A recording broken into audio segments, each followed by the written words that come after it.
포기도 믿음이다라는 말씀의 제목으로 은혜를 나누려고 합니다.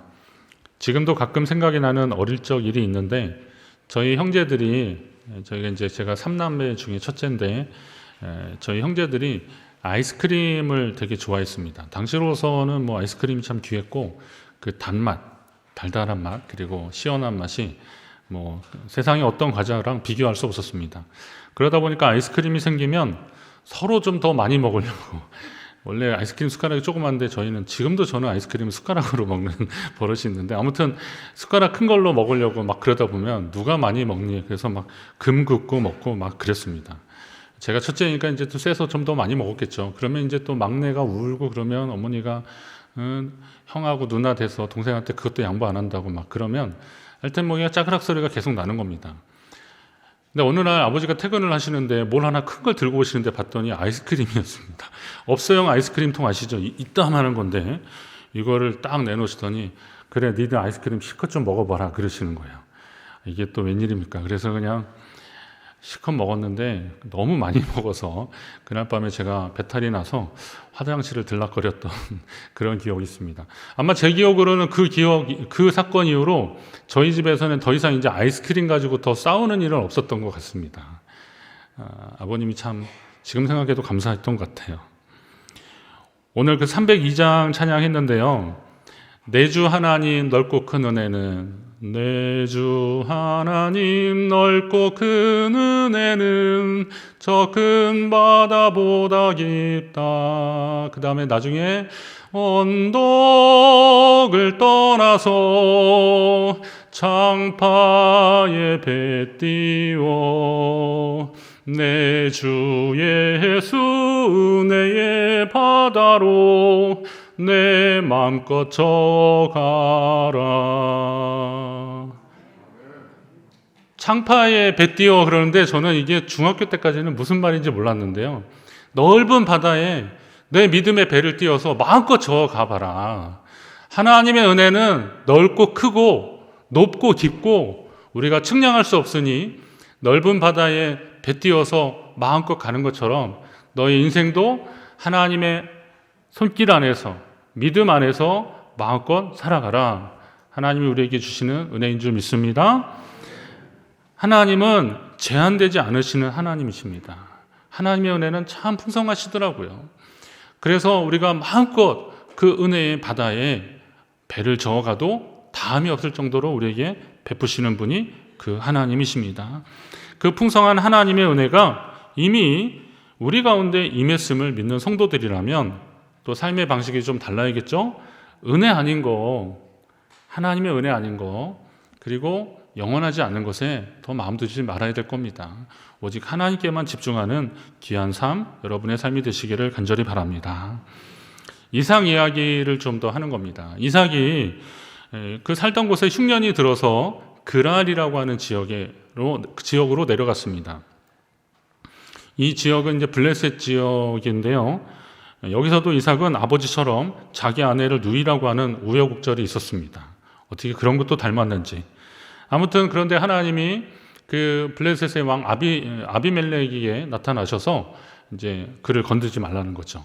그래서 이삭은 그 보호하심을 받습니다. 아비멜렉 왕도 이전에 그 아브라함과 맺었던 그런 언약도 있고 그러니까 이 사람이나 그의 아내를 범하는 자는 죽이리라. 아주 극단적인 금지 명령까지 내려줍니다. 그렇게 보호함을 받으니까 덕분에 이삭은 그 그랄 지역에서 농사를 졌는데 그 해에 몇 배요? 100배나 얻었다 그랬습니다. 거부가 되었다. 성경 표현대로 하면 거부가 된 거예요. 큰 부자가 된 겁니다. 하지만 이 그랄 지역에 있는 블레셋 지역 사람들에게 있어서 이삭은 어떤 사람들이에요? 굴러온 돌이잖아요. 이 굴러온 돌 이삭이 그렇게 잘 되니까 배가 아파요, 안 아파요? 아프다 그러면 이제 본색이 드러나실 것 같죠. 근데 그냥 일반적으로 보통 보면 배가 아프잖아요. 배가 아픈 거예요. 배가 아프니까 뭐 왕이 이제 명령한 것도 있고 그러니까 이삭을 어떻게 할 수는 없고 그래서 이삭이 아끼는 거, 소중히 여겼던 것들을 자꾸 빼앗고 해방을 놓습니다. 그 중에 하나가 우물이었습니다. 이삭이 우물을 파면 그 사람들이 와서 그 우물을 메워버리든지 아니면 자기 소유권을 주장하는 겁니다.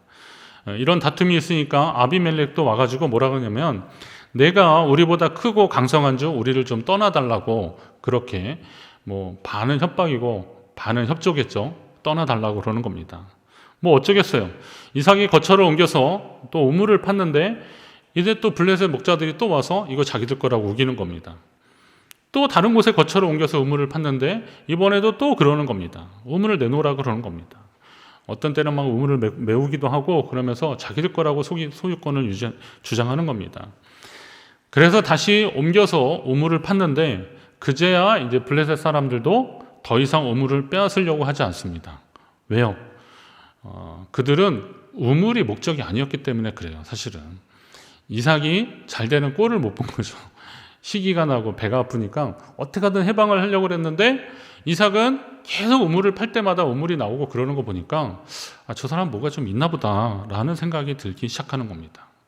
그래서 이삭은 그 지역을 르호봇이라고 하는 이름으로 명명합니다. 르호라는 말이 크다, 넓다 이런 말입니다. 그래서 르호봇 그러면 넓은 지역이다, 넓은 땅이다 그런 겁니다. 뭐 르호보암 뭐 이런 거 있잖아요. 큰, 넓은 이런 의미를 가지고 있는 겁니다. 이삭이 그 우물을 팠는데 거기에서 우물을 얻고 그리고 사람들이 더 이상 그것을 빼앗으려고 하지 않는 그런 상황에서 이삭이 하나님께 그 은혜에 감사해서 르호봇이라고 명명합니다. 이게 하나님의 방법이더라고요. 하나님은 누군가의 소중한 것을 빼앗아서 당신이 사랑하시는 사람에게 주지 않더라고요. 그러니까 자기가 당신이 사랑하는 사람에게 뭘 주기 위해서 다른 사람이 아끼고 소중히 여기는 것을 빼앗아 주시는 분이 아니라는 거예요. 왜요? 하나님 그럴 필요가 없어요. 하나님 풍성하신 분이기 때문에 누군가를 빼앗아서 누구에게 주려고 하시는 그런 시도를 하지 않으시는 겁니다. 이게 하나님의 방법이에요. 얼마나 감사합니까? 하나님의 방법은 풍성하게 주시는 거더라고요. 오늘 우물 때문에 자꾸 다툼이 일어나니까 이삭이 우물 때문에 마음 졸이고 힘들어하니까 하나님이 그냥 이삭이 필요할 때마다 우물을 파면 그냥 물이 나오게 하시는 복으로 함께 하셨던 겁니다. 블레셋 사람들에게도 이 일은 그가 누구의 보호를 받고 있구나. 그의 신 하나님이 그를 지키고 있구나 라는 것을 알려주시는 겁니다. 이건 단순히 알려주는 게 아니라 이삭을 건들면 니들 내가 가만히 안 있을 거야 라고 하는 경고의 메시지 같은 겁니다. 요즘 출애굽기 말씀을 이제 계속 새벽마다 보는데요. 거기에도 그러잖아요. 애굽의 재앙이 내려지는 것은 하나님이 애굽을 멸하시려고만 하는 게 아니잖아요. 이스라엘 백성들은 내가 함께하는 백성들이다. 이 백성은 내 백성이다 라고 얘기합니다. 바로가 자꾸 이스라엘 백성들 말고 그러니까 애굽 백성이나 이스라엘 백성이나 자꾸 내 소유라고 내 백성이라고 생각하니까 하나님이 굳이 단어의 선택을 하시면서 내 백성과 내 백성을 구별해서 하나님 백성이 살고 있는 고센 땅 지역에는 재앙이 내리지 않게 하는 것을 하나님이 하십니다. 자, 이런 것을 보면 하나님의 백성이 있습니다. 하나님의 백성들. 하나님은 그들을 소중히 여기시는 겁니다. 그리고 그들이 필요할 때 하나님이 공급하심으로 인해서 다른 민족, 다른 백성들이 하나님 백성은 뭐가 있나 보다 라는 것을 느끼게끔 하시겠다는 겁니다. 오늘 2부 예배 때는 그 찬양 예배 때 불렀는데요. 나는 믿네라는 찬양이 있습니다. 유튜브는 한번 이렇게 찾아보십시오. 나는 믿네. 근데 이 찬양 가사 중에서 그런 부분이 있어요. 내 앞에 바다가 갈라지지 않으면 주가 나로 바다 위를 걷게 하리라. 내 앞에 바다가 갈라지지 않으면 주님이 나를 들어서서 그 위를 걷게 해주시겠다라는 거예요. 저는 그 찬양을 이렇게 여러 버전으로 듣는데 말씀 준비하다가 그 생각이 나서 계속 설교 준비하면서 그 찬양을 듣는데 하나님 제게 감동을 주시더라고요. 울컥하게 하셨어요. 이스라엘 백성들이 홍해 앞에서 뒤에 쫓아오는 적군들이 있었고 애굽의 병사들이 있는데 홍해 앞에서 진퇴양난의 그 위기의 순간에서 바다를 갈라지게 하시고 그곳을 육지처럼 마른 땅을 걷게 하는 것처럼 마른 땅을 가는 것처럼 걷게 하신 하나님의 역사들이 있어서 우리도 혹시 내 삶에 그렇게 답답하고 힘들 때 하나님 그 이스라엘 백성들이 홍해에서 경험했던 그 기적들을 저도 좀 경험했으면 좋겠습니다 라고 그렇게 하나님 앞에 구했는데 잘 안 돼요. 힘들어요. 상황은 변하지 않고 어려워지고 있는 이런 상황에서 절망하고 낙심할 수도 있는 그런 상황에서 하나님이 어떻게 하셔요? 바다가 갈라지지 않는다면 내가 그 위를 걷게 할 것이다. 하나님이 우리를 그렇게 위하고 계시는 거예요. 여러분에게도 이 르호봇의 은혜가 임하시기를 간절히 바랍니다. 풍성함만을 의미하는 것이 아닙니다. 어디로 가든 무엇을 하든 간에 하나님이 함께 하시는 사람이라고 하는 하나님의 인증, 이게 있는 겁니다. 하나님이 확실히 인정해 주시는 겁니다. 제가 좋아하는 말이 있어요. 머리 좋은 사람은 열심히 하는 사람을 따라갈 수 없고 열심히 하는 사람은 즐겁게 하는 사람을 이길 수 없다. 어떤 작가가 이제 쓴 글인데요.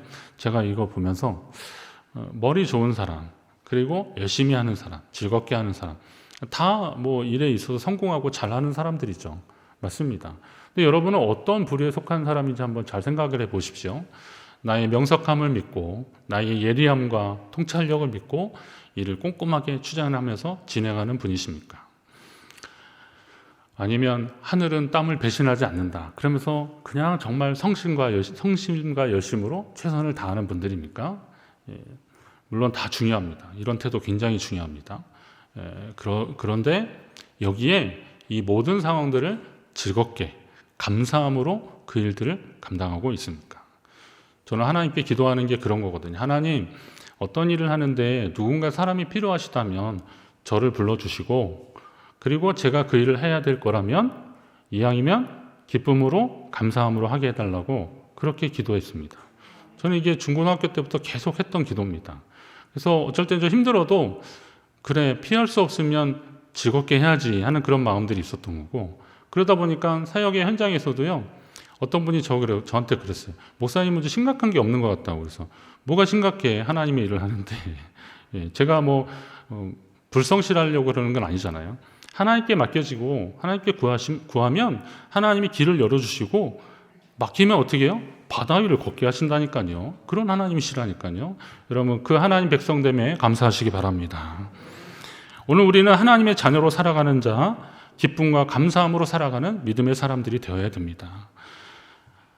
자, 그러면 르호봇의 은혜, 그 넉넉하고 풍성한 하나님의 은혜를 경험하면서 이삭은 그곳의 이름을 르호봇이라고 했는데, 그러나 이삭은 그 르호봇에 계속 살지 않았습니다. 아니, 이건 뭔 소리예요? 넓은 지경을 주신 그 하나님의 르호봇의 은혜를 경험했는데 이삭이 왜 거기서 안 살아요? 여러분 같으면 거기에 그냥 하나님이 하는 것마다 형통하게 했으니까 여기가 은혜의 자리, 복된 자리인가 보다. 그러면서 거기에다가 막 집을 잘 짓고 살고 싶겠지만, 그러나 이삭은 그런 선택을 하지 않았어요. 본문 기록만으로는 그가 얼마 만에 그렇게 옮겼는지 모르지만, 아무튼 이삭은 르호봇에 있지 않고 브엘세바라고 하는 곳으로 또 올라갑니다. 이삭이 왜 브엘세바로 올라갔을지 생각해 보는 과정도 이게 은혜가 되더라고요. 르호봇은 블레셋 지역에 속해 있는 땅입니다. 그것은 아버지 아브라함이 하나님께 약속받은 땅이 아니었다는 거예요. 이 블레셋 지역은 물론 세상 어디 가다 하나님 소유가 아닌 것이 어디 있겠어요.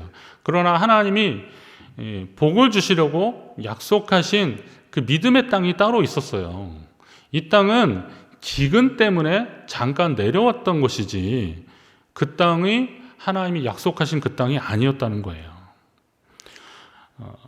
아브라함도 거처를 옮겨서 브엘세바까지 다시 올라갔어요. 예전에 이 블레셋 지역에 있다가. 그리고 다시 한번 지도 한번 띄워 보실래요? 자, 여기 그 가나안 지도가 쭉 나오는 겁니다. 빨간 쪽으로 이렇게 왔다 갔다 하는 그게 이제 그 아브라함이나 이스라엘 백성들, 그러니까 지금 이 상황으로서는 거의 아브라함 시대의 이렇게 흔적들이라고 보시면 됩니다. 맨 밑에 브엘라 헤로이, 그 하갈이 경험했고 또 이삭도 여기 살았지 않습니까? 그리고 그 위에 브엘세바가 있습니다. 네게브, 성경은 그냥 네겝이라고 그러는데요. 네게브 지역입니다. 여기가 굉장히 좀 척박한 땅 같아도 지금으로는 여기가 이제 관계수로를 잘 발전해가지고 여기다 뭐 이렇게 막 키우고 그러더라고요. 사진으로 보니까.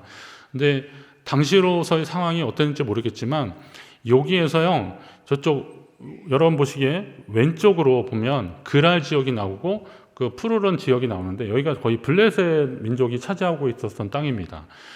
그럼 원래 그들이 살고 있었던 하나님께 약속받은 땅은 마므레, 저 헤브론 저쪽인데 이쪽 지역에 주로 살고 있다가 기근이 심해지면 조금 지중해 바람이 불어와서 푸른 풀도 있고 농사 좀 될 만한 그러한 곳으로 좀 내려가고 싶은 유혹이 있었던 거고, 실제 또 가족들 다 먹여 살리려면 글로 내려갔던 거예요. 그러나 거기에서 하나님의 은혜를 경험하긴 했지만 거기에서 안주하지 않고 다시 약속의 땅으로 올라가려고 하는 시도들이 아브라함도 있었고 오늘 이삭도 계속 그렇게 했다는 것입니다. 이삭이 블레셋 지역으로 간 이유가 기근이 심해서 간 것입니다. 감사하게도 그곳에서 르호봇의 은혜를 경험했습니다. 그렇지만 그 은혜는 성도가 하나님께 나아가는 과정이라는 거예요. 과정. 한번 따라합니다. 은혜는 과정이다. 은혜는 과정입니다. 제가 말씀을 준비하면서도 여러분에게 꼭 말씀드리고 싶은 게 이거예요. 은혜는 과정이지 은혜가 우리 믿음의 목표, 목적이 아니더라고요. 은혜를 목적 삼으면, 은혜가 목표가 되면은요, 우리가 좀 이기적인 그런 성도가 되기 쉽겠더라고요, 보니까. 하나님께 은혜를 받았어요. So what? 그래서, 그런데 어떻게 할 건데? 예. 은혜를 받았어요. 하나님 내게 은혜를 주셨어요. 그럼 어떻게 할 건데요? 그걸 그냥 내가 다 누리려고 하나님이 그 은혜 주신 것 같습니까? 그건 아니잖아요. 아무리 봐도 하나님은 그럴 분은 아닌 것 같은데 왜 우리가 그렇게 해석을 하는 겁니까? 그러다 보니까 은혜는 과정이다라는 우리의 생각이 좀 계속 좀 정립이 돼야 됩니다. 왜냐하면 이 은혜를 바탕으로 하나님이 우리에게 명하시는 일들이 있거든요. 사실은 그게 우리 삶의 목적이 되어야 되는 거고 우리는 그것을 미션, 사명이라고 하는 겁니다. 이 사명을 놓치는 사람들은 자꾸 하나님 주신 은혜에만 갈구하다가 계속 거기에 멈추는 거예요. 예수님이 제자들을 데리고 산에 올라가셨는데 그게 나중에 이제 변화산이라고 하지 않습니까? 예수님이 그 영광스러운 변모하는 모습을 보고 제자 중에 베드로가 여기 초막셋을 짓고 여기 좀 있자고 그럽니다. 그러나 예수님은 거기에 계시지 않았어요. 내려오셨어요. 왜요? 예수님이 하나님께 받은 사명은 그 산 위에서 영광스러운 변모로 제자들에게 나 이런 사람이야 라는 것을 보여주시는 것이 주님의 목적이 아니기 때문에 그렇습니다. 여러분, 주님이 우리에게 너희는 세상의 빛이라 라고 했잖아요. 근데 빛이 가장 빛나는 곳이 어디냐? 사실은 어두움 가운데 있을 때 빛나는 거예요. 이 세상에서 하나님의 빛이, 생명의 빛이 꺼져가고 있는 것 같은 이 세상, 이 어두운 세상에서 우리가 주님의 빛을 본받아서 우리가 그 빛을 증거하는 삶을 살라고 하나님 우리에게 그 사명을 주신 거예요. 부족하지만, 연약하지만 여러분이 스스로 여러분의 인생을 어떻게 평가하시고 여러분이 어떻게 생각하실지 모르겠지만 그러나 하나님은 이는 내 자녀다, 내 백성이다 라고 인쳐주시면서 이미 그 사명을 우리에게 주신 겁니다. 성도는, 교회는 이 사명을 바로 깨닫고 이것을 실천하는 공동체가 되고 그런 삶을 살아야 되는 겁니다. 여러분 그 자리로 나아가시기를 주의 이름으로 축원합니다. 그러면 이제 오늘 정말 해드리고 싶은 말씀이 있습니다. 한번 따라합니다. 포기도 믿음이다. 포기도 믿음이더라고요. 이삭이 이제 브엘세바로 올라갔는데 그때 하나님이 이삭에게 말씀하시는 거예요. 이게 저는 이 말씀을 읽으면서 이삭이 르호봇을 놔두고 브엘세바로 올라가니까 하나님이 이삭에게 마치 야 잘했다. 여기 오길 잘했다라고 말씀하시는 것 같아요. 뭐라 그러냐면 나는 내 아버지 아브라함의 하나님이니 두려워하지 말라. 내 종 아브라함을 위하여 내가 너와 함께 있어 내게 복을 주어 내 자손을 번성하게 하리라. 이전에도 이삭이 하나님을 여러 번 경험했겠지만요, 이렇게 구체적으로 하나님을 경험하는 사건이 오늘 이 사건을 통해서 이삭의 삶에 또 어떤 반전이 일어나요. 그러니까 나는 내 아버지 아브라함의 하나님이니 두려워하지 말라. 이거 예전에 아브라함이 하나님의 말씀을 들을 때도 두렵고 떨리는 가운데 하나님의 말씀을 들을 때도 이런 일들이 있었는데, 그리고 모세 같은 경우에도 그가 호렙산 그 떨기나무 가운데서 주님을 만날 때, 하나님을 만날 때도 나는 내 조상 아브라함과 이삭과 야곱의 하나님이라고 그렇게 말씀하시면서 두려워하지 말라 그러시거든요. 자, 이렇게 하나님이 그들을 부르실 때 사용하는 방법 중에 하나입니다. 근데 오늘 이삭에게 바로 하나님이 그렇게 말씀하시는 거예요. 그러면서 핵심은 뭐냐면, 내가 너와 함께 있어 내게 복을 주어 내 자손이 번성하게 하리라 라고 말씀하시는 겁니다. 자, 하나님이 언제나 약속의 땅에서 우리를 만나기를 원하시는 분이시구나 라는 것을 이런 대목을 통해서 알 수 있습니다. 그런데요, 이 말씀을 듣고 제가 26절을 계속 읽은 이유가 있어요. 이제 그랄 지역에서 자꾸 블레셋 목동들이 막 그래서 옮기고 그래 르호봇에서 그런 은혜를 경험했는데, 그래도 하나님의 약속을 따라서 브엘세바까지 올라왔더니 여기까지 아비멜렉이, 그 블레셋 왕이 여기까지 자기 참모들을 데리고 올라와요. 여기까지. 이 아비멜렉이라는 것은 나의 아버지는 왕이다 이런 말인데요. 이제 애굽의 왕들을 바로라고 했던 것처럼 그냥 블레셋 왕들을 아비멜렉이라고 그냥 이해하시면 더 쉽습니다. 자, 그러면 이제 아브라함 때문에 아비멜렉하고 지금 이삭 때 아비멜렉이 어떤 차이일까? 학자들마다 동일인이다, 아니면 시간적으로 너무 머니까 아니다 이렇게 막 얘기하는데, 그건 그렇게 중요하지 않아요. 왜냐하면 이제 아비멜렉이면 그 왕조의 그 약속들을 이행할 의무가 있는 거기 때문에, 혈육 관계면 특히나 더 그렇겠죠. 그 아버지 아비멜렉이 그랬으면 아들 아비멜렉도 그렇게 해야 되는 게 맞는데, 사실은 이걸 잘 지켜줘야 되는데, 아브라함 때 맺은 그 평화 조약을 잘 지켜줘야 되는데, 이삭이 잘 되는 걸 보면서 이 사람들이 막 이삭을 내친 거잖아요. 그래서 쫓아낸 거예요. 그러고 나서 이제 이삭이 르호봇에서 우물을 팠는데 그렇게 얻고 나니까는 아유, 저 사람 뭐가 있나 보다. 그래서 살 줄 알았더니 이삭이 이걸 놔두고 또 브엘세바로 올라갔어요. 이거를 아비멜렉이 들으니까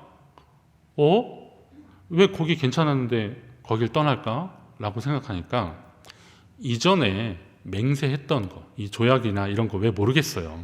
알면서도 애써 모른 척 했는데, 지금쯤 가만히 있으면 안 되겠구나 생각해서 이삭에게로 찾아간 겁니다. 그러면서 이전에 그 약속들을 소환하면서 여호와께서 너와 함께 계심을 우리가 분명히 보았으므로 우리의 사이에, 곧 우리와 너 사이에 맹세하여 계약을 맺으리라 라고 그렇게 이야기를 합니다. 전에는 이삭이 강성하니 너희가 우리를 좀 떠났으면 좋겠다라고 했는데, 아무리 이삭이 강성해도 블레셋 그 전체를 위협할 만큼 그렇게 셌겠습니까? 그런데도 그 지역에서 자꾸 분쟁이 생기고 그러니까, 야, 너 어차피 좀 안 되겠다, 부담스러우니까 너 좀 떠나라 그랬었는데, 이 아비멜렉 입장에서 가만히 생각해 보니까 아무리 봐도 저 이삭은 뭐가 있는 것 같고, 그리고 이전에 약속을 맺은 것도 있고, 지금 보니까 저 괜찮은 걸 두고 가는 거 보니까 이삭이 섬기는 하나님은, 이삭을 보호하시는 하나님은 뭐가 좀 있구나, 이런 생각이 들면서 왕으로서는 조금 덜컥 겁도 나고, 그래서 다시 이삭에게 와서 화친을 맺자, 조약을 맺자 이러는 겁니다. 그러면서 29절에 보면 그가 하나님께 복을 받은 사람이구나, 그는 하나님께 복을 받은 사람이구나 라는 것을 아비멜렉이 깨닫게 되는 겁니다. 하나님이 함께 하시는 형통의 사람, 여러분도 듣고 싶은 소리 아닙니까? 여러분이 하나님이 함께하는 형통의 사람이라는 소리를 주변에서 많이 듣게 되기를 바랍니다. 마음 같아서는 다 그렇게 사셨으면 좋겠어요. 당연히 그래야 되는 거죠. 자, 우리 교회가 하나님이 함께 하시는 형통의 역사들이 계속 흐르고 있는 교회로 소문나기를 바랍니다. 우리 교회가 어디 땅을 샀더니 거기가 막 갑자기 개발해서 부자가 되었다, 이런 소리가 아니에요. 잘 들으셔야 됩니다. 이건 그런 차원에서 제 말씀을 들었다면, 목사님 말씀이 형통하라 했으니까 우리가 뭘 하든 될 거야, 그러니까 빨리 뭐 해, 막 이런 얘기 아니라는 거죠. 그건 제 말씀을 완전 오해하시는 겁니다. 자, 하나님의 형통의 사람은 하나님이 함께 하시는 사람입니다. 그러면 되는 겁니다.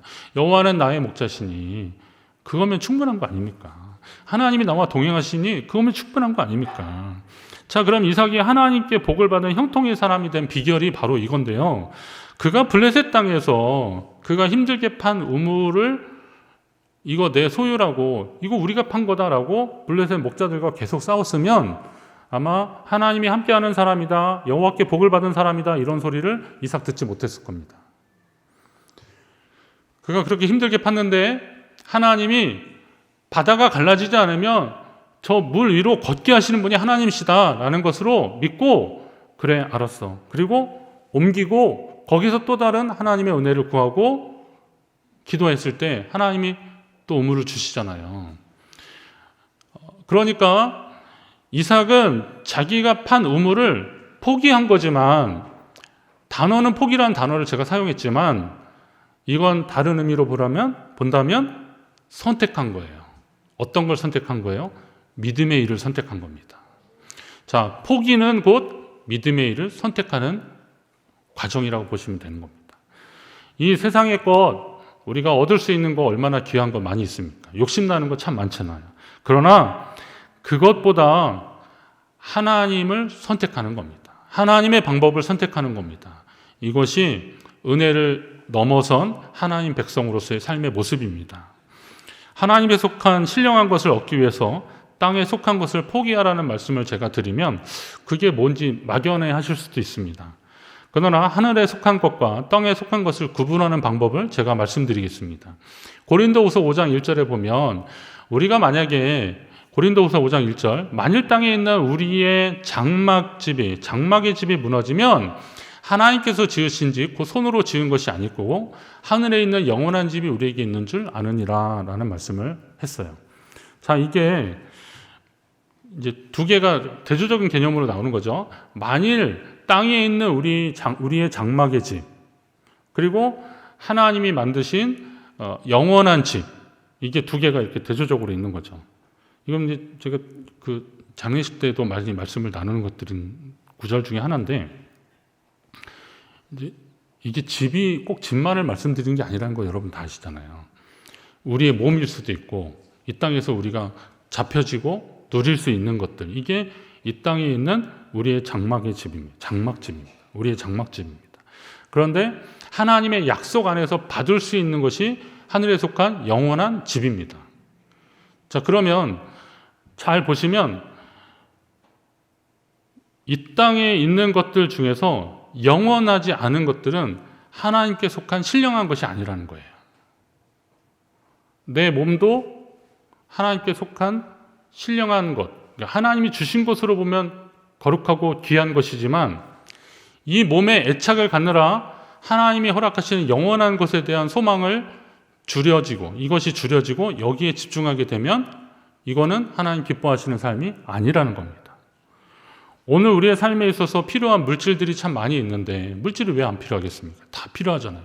그러나 이 물질을 우리가 욕심을 내게 된다면 하나님이 허락하시는 영원한 집에서는 점점 멀어지는 것으로 봐도 틀리지 않습니다. 그건 분명합니다.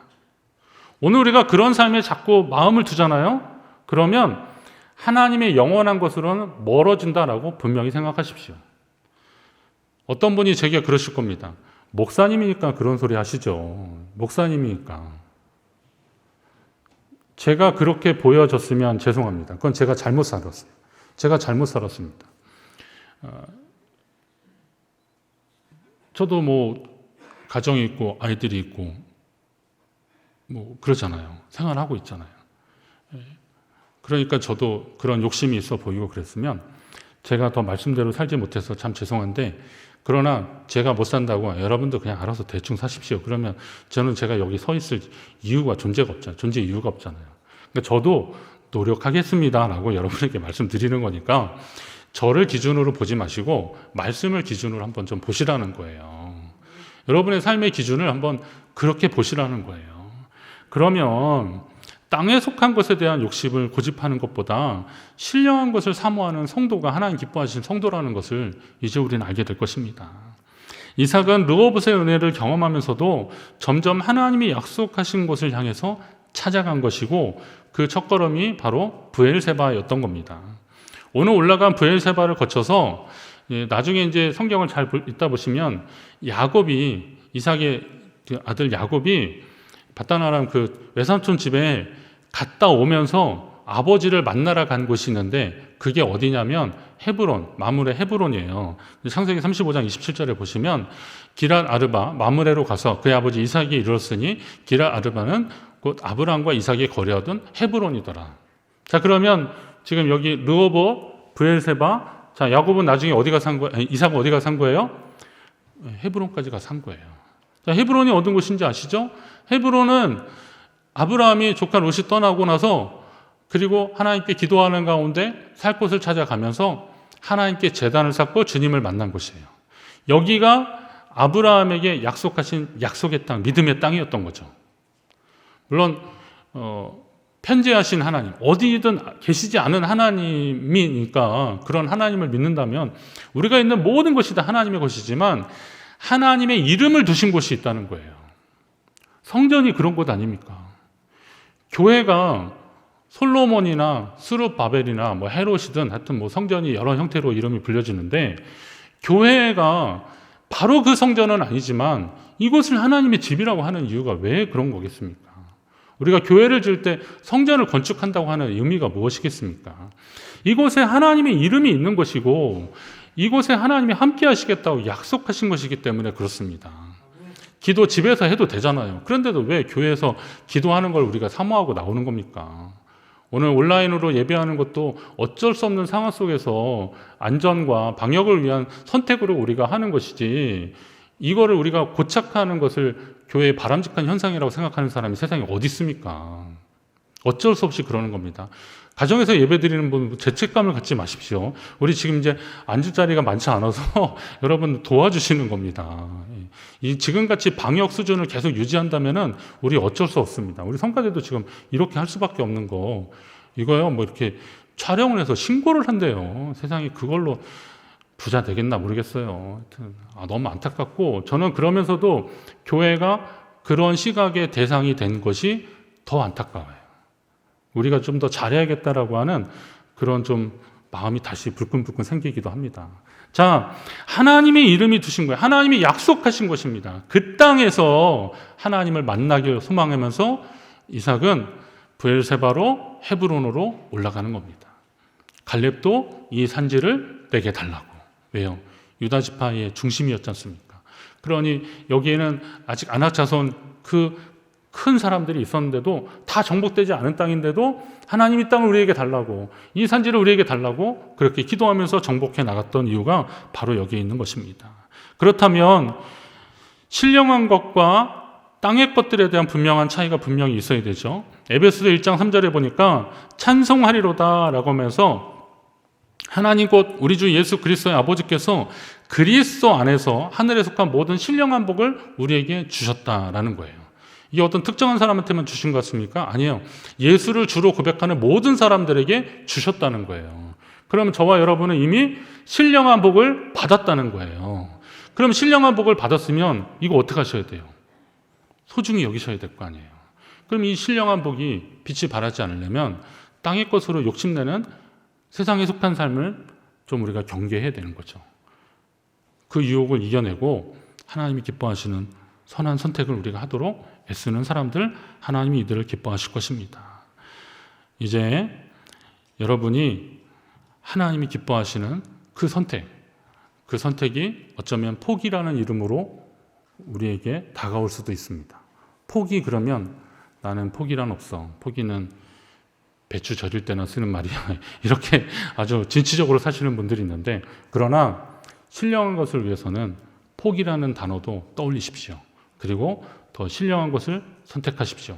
하나님의 은혜의 복을 선택하시고 그 복을 향해서 나아갈 때 하나님이 우리에게 르호봇의 은혜로 또 그 이상으로 함께 하시면서 우리를 통해서 하나님의 일을 하실 때 불편함이 없게 될 줄로 믿습니다.